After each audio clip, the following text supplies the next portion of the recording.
All right. Morning, everybody. It's Miss Ruth and Sarah, and we're welcoming you back to St. James Sunday School. This is our Little Lights room, and this is Remembrance Day service today. So we have on our poppies. We're wearing them over our heart on the side, our left side, and that's the way you're supposed to do it.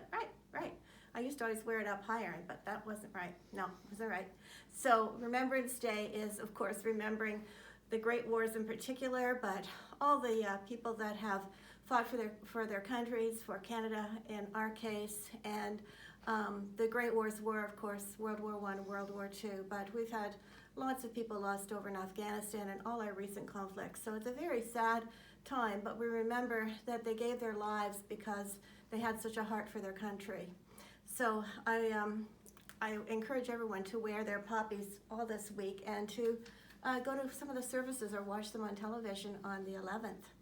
So I have a friend, Andrew Morse, who's a reenactor. I'm in with the United Empire Loyalist Association, and we think about the wars that brought us up here. So the Revolutionary War is what brought my family up here from the United States, and his great uncle was at Vimy Ridge, and he was in, his great uncle's name is Bruce Morse, and Andrew is my reenactor friend, Andrew Morse. And this man was in the MM 91st Battalion and then went over to the 38th Battalion, Company C. He was wounded twice, he was gassed, and he had some facial cuts as well. But he was a poet as well. He loved writing, and Andrew put a poem on that he wrote at the time of Vimy Ridge, and I'm just going to read a little tiny bit. As prairie homestead by mountain peak, wherever men honor and glory seek, with awe and reverence the name will speak of Vimy Ridge. And then toward the end, they fly to heaven as heroes should from Vimy Ridge. So if you'd like to know more of that poem, you can always contact me and I'll get it for you. But this is an unpublished poem by Andrew's great uncle, Bruce Morse. So we thank you, Andrew, for posting that on Facebook. Okay, so we're going to go into a little bit further our Noah story, and I'm going to introduce it with an umbrella. So how many people or how many Sarahs could be under an umbrella? It looks like, maybe 5 of us. That'd be really something. This is a pretty big umbrella. So we know that Noah didn't use an umbrella, that God showed him how to build a really big ship called an ark, right? That's it. And it rained and rained and rained, and he was safe inside with all those animals that we talked about, and we had a ramp to show that last week. So we're going to talk about being inside the ark today. But before we get into the story, we're going to do God Helps Me, and God helped Noah and his family, and God helps us every day. Here we go. Okay. It's an easy repetitive one.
So we're going to look at our picture right now of the ark, and you can see that there's a big storm happening.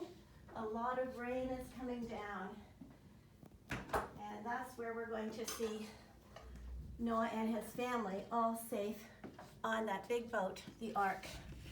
So I'll just take our music off, and here underneath I have sort of a cross section or a half piece of the ark, and you can see that the ark was built a substantial size, and it took many, many years to build it. So Noah and his 3 sons and their wives helped build this. They got inside. The door was shut by God, we're told, and then the rain started coming down. So this is the pitter-patter of the rain, and we're going to talk about the pitter-patter sounds. We've had a lot of that lately, this week and last week, a lot of pitter-patter. So you know the sound. I like the sound, actually. So inside the ark, here we go. So this is inside the ark, and you can see what's going on. They had to bring all that food. We saw them coming aboard with all that food. So they had grain for the birds, and they had, hay for horses and animals, and also elephants, all kinds of things. They also had to have bedding. They had to have clean bedding. So there was a lot of cleaning and feeding, and of course a lot of water as well. And then we've got animals like chickens. So they would have eggs. They'd have to collect the eggs, but the eggs would be something that the family could eat, and some of the animals could definitely eat that, a lot of protein with the eggs.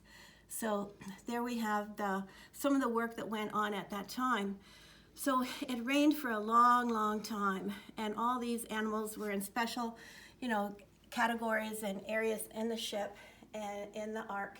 And after 40 days and 40 nights of continuous rain, the rain filled right over to the mountains. There was no land at all. And Noah just then thought, well, the rain is letting up a little bit. I'm going to try and send out a messenger. So the messenger was a dove. So here we have Noah, and he's sending out a dove. And there's the dove. He's sending the dove out and seeing if the dove will come back. Because if the dove does not come back, then there's a place for the dove to live. So he sent the dove out, and it flew off, and it didn't take too long till it came back, because there was nowhere for it to roost or at all. So he waited another week, another 7 days, and then he sent out the dove again. So the dove flew off again, and this time it actually came back with a green leaf. So that showed that the rain is going down to plant and tree level, and there is, some hope that we're going to be able to get back on the land again. So Noah waited another 7 days, and after another 7 days, he sent this dove off again, and the dove did not come back. So we know that it was safe to start thinking about getting all those animals and the family off the ark.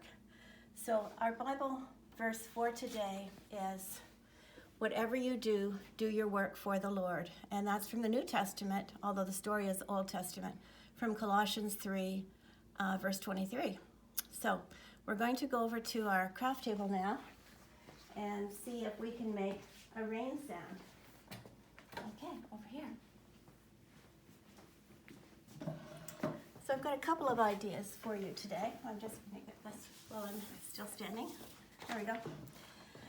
So making a rain sound. Now, it's really fun to make a rain sound, and you can just tap your fingers on the table like this, and then build up. And then you can crash with your hands to make like the sound of thunder and so on. Also, I had this box yesterday, and I thought the box makes a pretty good pattering sound like rain. So let's listen. Soft, hard, and crash. And even a small piece of cardboard. I tried this one too. This works pretty good, but it's softer. All the corrugation takes some of the noise. But again, kind of a fun way to make the sound. And then some of you may have these at school. The music class always has these. So this is a rain stick. And you listen to it, and all those seeds inside make the sound of rain. So you don't need to have any paper, pencil, or anything to do this today to create a rainstorm like Noah was dealing with. Here's another idea. This is to make a dove. So I just made this one out of a stiff piece of paper and 2 wings. So they're just little wing shapes like that. So you can just simply make something like this. It's just, the great big rounded shape for the tummy, and then a square for the tail. And then you make an arc shape above it like this, over to the head, and a little beak. So that is the shape of the body, and then the wings are just kind of a stretched oval with a point on the end, like that. So 2 of those. You can do the same one, or you can make them slightly different, because the one in front would be a little bit larger than the one behind when you put it on. And then you just take your glue stick like this and glue the wings on like that. Okay? And if you made a black line on it, flip it over. There we go. So that's a cool little dove that you could make out of paper today too. Okay. I'm going to finish with the story that I've been reading to you from this book on Noah, to go over the section that we were talking about today. And you can see a great big rolling storm going on here. And it says, rain began to pour down, creeks became rushing rivers, rivers flowed into lakes, lakes joined together to make a great ocean, and the ark was lifted off the land. The great flood spread, and the water kept rising. It covered fields and hills and mountains. The rain lasted 40 days and 40 nights, and water covered everything. And there it is, a great big gray storm, and just the little, it looks like a little ark, but we know it was enormous out on the ocean. In all the world, nothing was left but Noah and his family and the animals on the ark. And here they are inside. See all the different sections for all the animals.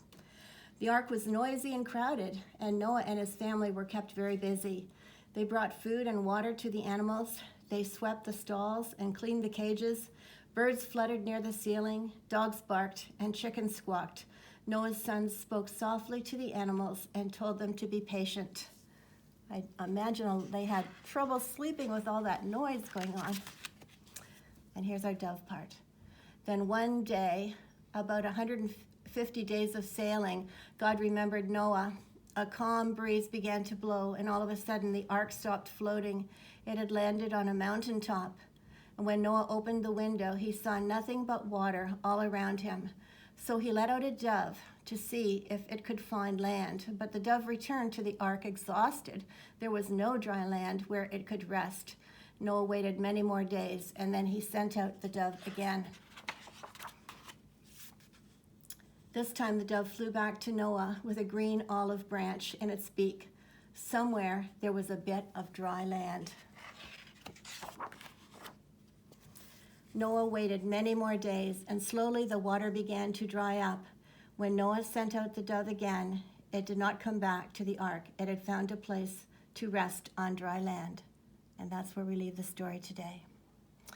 So I have a little prayer that goes with this today in our lesson, and I think it's a nice one.